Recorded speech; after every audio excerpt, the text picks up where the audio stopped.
মানে নির্বাচিত মেয়র নেই, এই হিসাবে সরকারের পক্ষ থেকে যিনি দায়িত্বে আছেন তার সাথে এই নির্বাচিত হওয়ার পর থেকে প্রায় 3-4বার বসেছিলাম।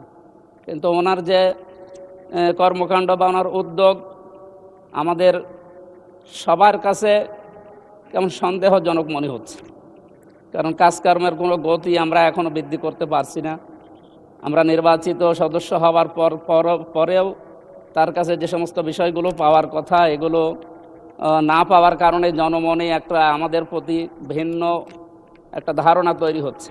সুতরাং আমরা আপনার মাধ্যমে আমাদের পৌরসভার কর্তৃপক্ষ সহ আরও স্থানীয় সরকারের যে সমস্ত বিষয়গুলো আছে, সংসদ সদস্য যে দলেরই হোক না কেন, তাদের যে বিষয়গুলো উত্থাপিত হয় এই বিষয়গুলোর সাথে তারা যেন একমত হয়ে জনদুর্ভোগ দূর করার জন্য তারা যেন কাজ করে, আমরা এ বিষয়ে সংশ্লিষ্ট কর্তৃপক্ষকে উদারত আহ্বান জানাচ্ছি। মাননীয় স্পিকার, আপনাকে ধন্যবাদ।